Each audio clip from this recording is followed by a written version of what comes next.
Youth को लेकर मैं यहाँ पर आपसे बात करना चाहूंगी विक्रमादित्य जी। देखिए, युवा जो है वो लगातार प्रदर्शन हिमाचल प्रदेश में कर रहे हैं, कई रिजल्ट्स हैं जो पेंडिंग है।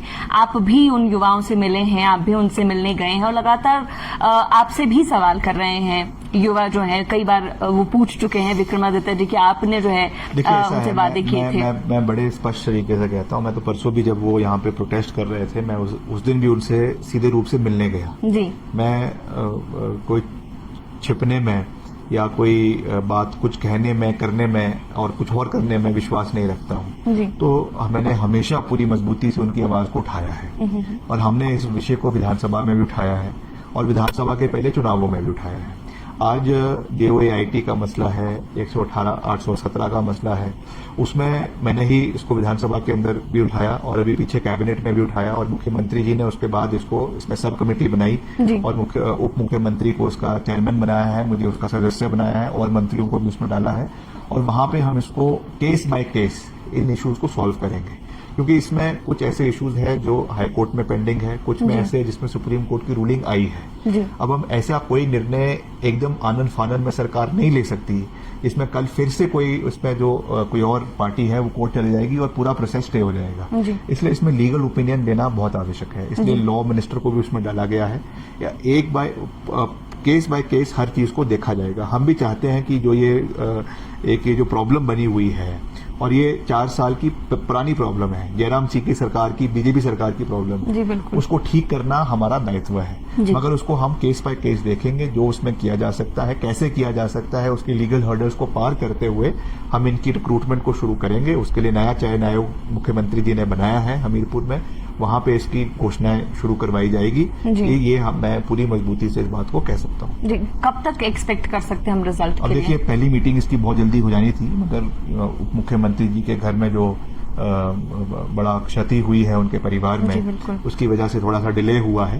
अब जैसे ही वो वापस मोन से निकलेंगे और वापस अपने कार्यभार को संभालेंगे, उसके बाद हम तुरंत इसकी बैठक करेंगे और इस चीज को डिस्कस करेंगे। वैसे ही हमारे SMC अध्यापक है, हमारे कंप्यूटर टीचर्स हैं, उनकी बैठक भी हुई है, उसमें भी मैं मेंबर हूँ, शिक्षा मंत्री उसके अध्यक्ष है। उसमें भी हमने केस बाय केस उनको किया है, कैसे उनके मानदेय को बढ़ाना है, उनको at par with contractual employees लाना है, उस पर भी चर्चा चली हुई है और उनके भविष्य को सुरक्षित करने के लिए भी हम कार्य कर रहे हैं। वैसे ही इसकी बैठक भी करवाई जाएगी और इसका हल बहुत जल्दी निकाल दिया जाएगा। यूथ को लेकर मैं यहाँ पर आपसे बात करना चाहूंगी विक्रमादित्य जी। देखिए, युवा जो है वो लगातार प्रदर्शन हिमाचल प्रदेश में कर रहे हैं, कई रिजल्ट्स हैं जो पेंडिंग है। आप भी उन युवाओं से मिले हैं, आप भी उनसे मिलने गए हैं और लगातार आपसे भी सवाल कर रहे हैं। युवा जो है कई बार वो पूछ चुके हैं विक्रमादित्य जी कि आपने जो है उनसे वादे किए थे। मैं बड़े स्पष्ट तरीके से कहता हूँ, मैं तो परसों भी जब वो यहाँ पे प्रोटेस्ट कर रहे थे, मैं उस दिन भी उनसे सीधे रूप से मिलने गया जी। मैं कोई छिपने में या कोई बात कुछ कहने में, करने में और कुछ और करने में विश्वास नहीं रखता हूँ। तो मैंने हमेशा पूरी मजबूती से उनकी आवाज को उठाया है और हमने इस विषय को विधानसभा में भी उठाया है और विधानसभा के पहले चुनावों में भी उठाया है। आज DOAIT का मसला है, 118/817 का मसला है, उसमें मैंने ही इसको विधानसभा के अंदर भी उठाया और अभी पीछे कैबिनेट में भी उठाया और मुख्यमंत्री जी ने उसके बाद इसमें सब कमेटी बनाई और उप मुख्यमंत्री को उसका चेयरमैन बनाया है, मुझे उसका सदस्य बनाया है और मंत्रियों को भी उसमें डाला है और वहां पे हम इसको case by case in issues को सॉल्व करेंगे, क्योंकि इसमें कुछ ऐसे इश्यूज हैं जो हाई कोर्ट में पेंडिंग है, कुछ में ऐसे जिसमें सुप्रीम कोर्ट की रूलिंग आई है। अब हम ऐसा कोई निर्णय एकदम आनन फानन में सरकार नहीं ले सकती। इसमें कल फिर से इसमें जो कोई और पार्टी है वो कोर्ट चली जाएगी और पूरा प्रोसेस स्टे हो जाएगा। इसलिए इसमें लीगल ओपिनियन देना बहुत आवश्यक है, इसलिए लॉ मिनिस्टर को भी उसमें डाला गया है। केस बाय केस हर चीज को देखा जाएगा। हम भी चाहते हैं कि जो ये जो प्रॉब्लम बनी हुई है और ये 4 साल की पुरानी प्रॉब्लम है, जयराम सिंह की सरकार की, बीजेपी सरकार की प्रॉब्लम है, उसको ठीक करना हमारा दायित्व है।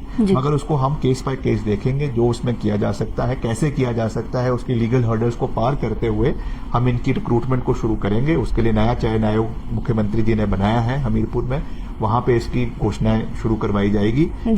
मैं पूरी मजबूती से इस बात को कह सकता हूँ। कब तक एक्सपेक्ट कर सकते हैं हम रिजल्ट? अब देखिए, पहली मीटिंग इसकी बहुत जल्दी हो जानी थी, मगर उप मुख्यमंत्री जी के घर में जो बड़ा क्षति हुई है उनके परिवार में, उसकी वजह से थोड़ा सा डिले हुआ है। अब जैसे ही वो वापस मौन से निकलेंगे और वापस अपने कार्यभार को संभालेंगे, उसके बाद हम तुरंत इसकी बैठक करेंगे और उस पे इस चीज को डिस्कस करेंगे। वैसे ही हमारे एसएमसी अध्यापक है, हमारे कंप्यूटर टीचर्स हैं, उनकी बैठक भी हुई है, उसमें भी मैं मेंबर हूँ, शिक्षा मंत्री उसके अध्यक्ष है।